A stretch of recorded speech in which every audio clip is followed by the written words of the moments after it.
Imagine this, you're working hard to establish good credit and maintain your awesome credit. You're paying your bills on time, you're doing everything right, you're keeping your accounts current. But when you go to apply for something, maybe a car, maybe a home, you find out someone else's name is also attached to your credit report, as are their delinquencies that are driving your credit report down. What happens?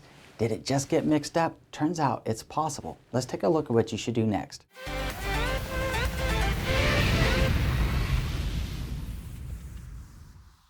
My name is Andrew Finney, and my passion is to help you make sense of real estate. If you need help finding a top agent near you, or if you simply want to drop me a line to say hello, my contact info is below. If you're new here, please go ahead and subscribe to this channel now and like this video. Thank you.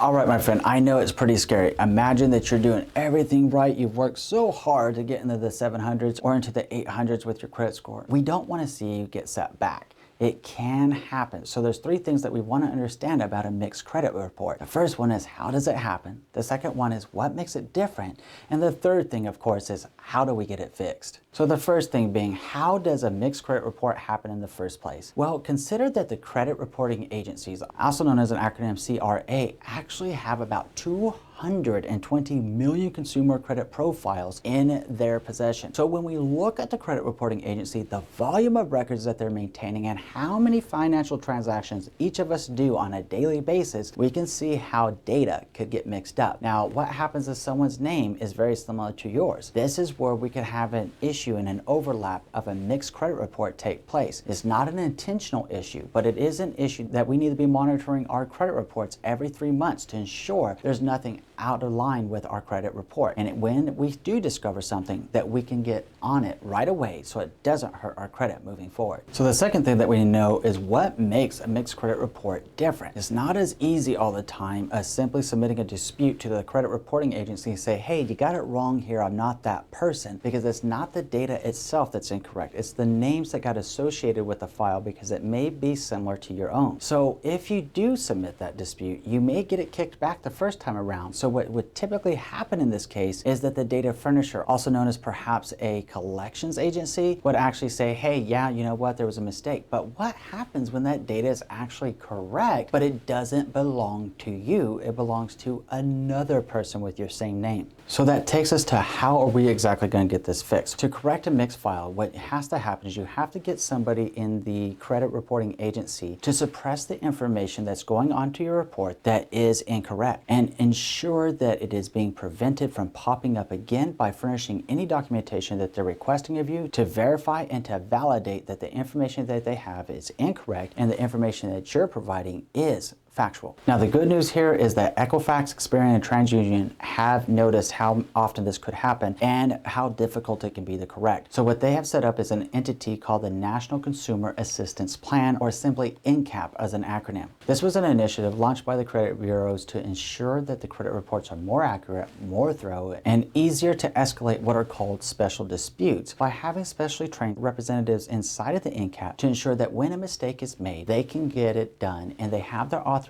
to remove the inaccurate data with the correct data. If you haven't checked your credit report in a while, I'm going to ask you to go ahead and do so. Make sure your file's not being mixed up with anyone else's and your credit score isn't being damaged in the process. Now you know a few more tools that you can use, such as the National Consumer Assistance Plan, NCAP in short. And if you see that, you know there's specially trained representatives with the authorization to assist you in fixing your credit and getting the wrong data off and making sure the right data is there. So now let's talk about 5 ways to improve your credit score fast and if you should freeze your credit moving forward. Looking forward to our next conversation. We'll see you in a few.